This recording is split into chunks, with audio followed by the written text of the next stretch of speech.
Katotohanan Part 54. Nakakabawas ng mabahong hininga ang buto ng kape. Kasamang sangkap ng iniinom na Mountain Dew ay ang orange juice. 60% ng DNA nating mga tao ay parehas sa DNA ng saki. 80% ng patatas ay gawa sa tubig. Ang bansang India ay ang kumukonsumo ng pinakakakaunting karne sa buong mundo. Ayon sa pag-aaral na mas mahal ang masustansyang pagkain kaysa sa normal na pagkain. Naimbento ang fortune cookie hindi po sa China kung hindi sa Amerika ng taong 1900s pa. May kilay po si Mona Lisa nang ito ay ipinta. Dangan nga lang na sa tagal ng panahon, ito po ay nabura. Ang pinakamatibay na muscle o kalamnan sa ating buong katawan ay ang ating mga dila. 8 minuto na nagpapahinga ang mga langgam sa 12 oras na dire-diretso na pagtatrabaho nila.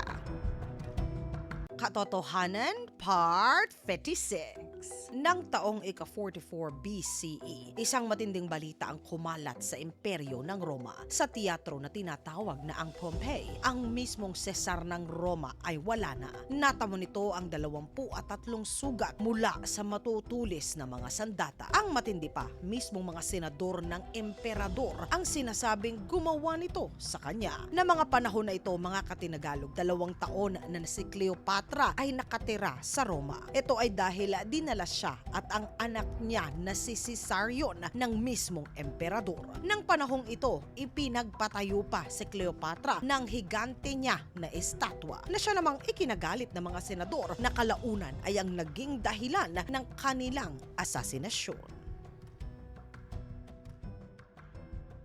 Katotohanan Part 57. Ang unang ketchup ay gawa sa katas ng isda. Ang green bell pepper ay pulang red pepper. Ito lamang ay hilaw, kaya ito ay kulay green. Ang hibla ng ating buhok ay mayroon pong halo na ginto. Itong si Cleopatra ay hindi naman po talaga na isang Egyptian. Ang kanyang lahi ay nagmula sa mga Grego. Nang panahon ng iligpit ang diktador ng Roma na si Julius Caesar, si Cleopatra po ay kasalukuyang nandoon at nakatira na ng 2 taon sa Roma.